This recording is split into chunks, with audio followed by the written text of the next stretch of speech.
S'il y a bien un truc qui m'a toujours fasciné dans la SF et plus particulièrement dans le space opera, c'est la taille des vaisseaux qu'on y rencontre. La plupart sont du moins actuellement complètement irréalisables. Ils vont à la vitesse de la lumière, mesurent plusieurs kilomètres de long et sont surtout super classe. Et je suis sûr que ça vous intéresse de découvrir les 5 plus gros vaisseaux spatiaux de toute la SF. Par contre, je me suis imposé une règle. Aucun de ces vaisseaux ne peuvent venir du même univers. Comme ça permet d'en avoir pas mal d'assez différents. C'est parti, commençons avec le numéro 5, l'Avatar, qui nous vient du MMO EVE Online. Sa taille est de, tenez-vous bien, de 13 km. Oui, 13 km de long, et ce n'est que le 5e, donc accrochez-vous. Quant à ce vaisseau, n'étant pas joueur de ce jeu, et même en cherchant un peu, je ne trouve rien d'intéressant à vous dire sur ce vaisseau.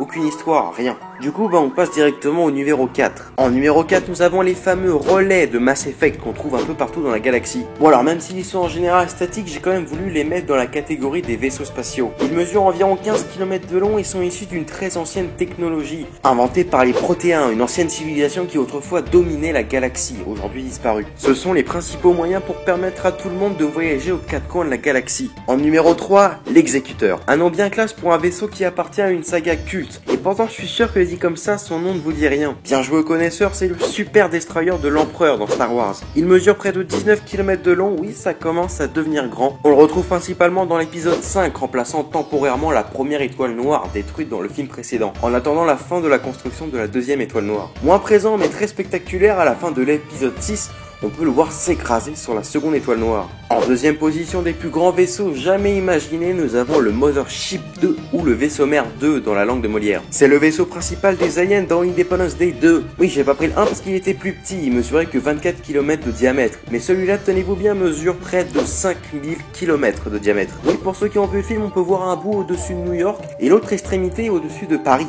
Après qu'on aime ou qu'on n'aime pas Independence Day, on est quand même obligé d'admettre que c'est un sacré gros vaisseau. Et après un vaisseau plus grand que l'Atlantique, que peut-on avoir? Un vaisseau plus grand qu'une planète? Eh bien si, avec la Grande Arche, ou l'installation 00 selon les versions. Il nous vient de Halo, et oui, la palme du plus grand vaisseau de toute la SF revient à la série Halo. Alors perso, c'est comme EVE Online, je n'y ai jamais joué.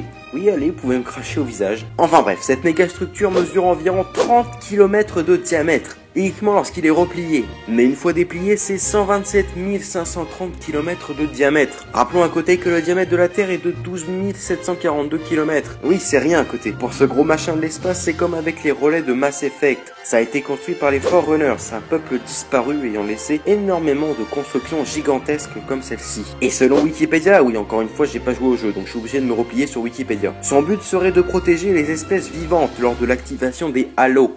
Et ces halos, c'est aussi une structure des Forerunners. Elles peuvent mesurer plus de 10 km. Certains vont venir râler car il manque par exemple l'étoile noire, le High Charity de Halo ou encore la citadelle de Mass Effect. Mais oui, comme dit au début, j'ai fait en sorte que plusieurs vaisseaux ne pouvaient appartenir au même univers. C'est la règle que je m'étais fixée. Bon, maintenant vous pouvez considérer la vidéo comme terminée, mais je vous demanderai quand même de rester quelques instants. Maintenant, venons au pourquoi du comment je viens vous faire un top. L'argent? Les vues? Bah non, parce que mes vidéos ne sont pas monétisées et c'est pas faire quelques vues en plus qui m'intéresse. Non, ce qui m'a motivé à faire ça, c'est la possibilité de parler de ce que l'on veut. Ouais, ce qui est cool avec les tops, c'est qu'on peut parler à chaque fois des trucs très différents qui ne se rattachent pas à une série existante. Donc c'est pourquoi de temps en temps, d'une manière complètement random, pop sur la chaîne un top. Toujours en parlant de fiction, ne vous inquiétez pas. Mais ça permet de changer un peu des séries habituelles comme Vortex. Mais ne vous inquiétez pas, je n'abandonne aucune de ces séries. Le format des tops ne sera que du bonus. Et puis les vaisseaux spatiaux, c'est cool, non? Bon, et bien merci. Juste avant, je tenais à vous informer que j'ai ouvert un Discord qui nous permet de discuter entre nous, entre abonnés.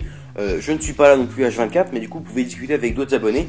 Et c'est ça qui est cool, j'aurais mis le lien en description. Quant à la vidéo, vous pouvez la liker, la partager et me suivre sur Twitter. Tous les liens seront en description. Et si la chaîne vous plaît, n'hésitez surtout pas à vous abonner et encore une fois à la partager. C'est ce qui l'aide le plus à grandir. Je remercie aussi tous ceux qui étaient passés sur le premier live de la chaîne dimanche dernier. Merci à vous tous, c'était cool et j'en referai. Donc encore une fois, un grand merci à vous tous. On se retrouve très prochainement pour une prochaine vidéo. À la prochaine.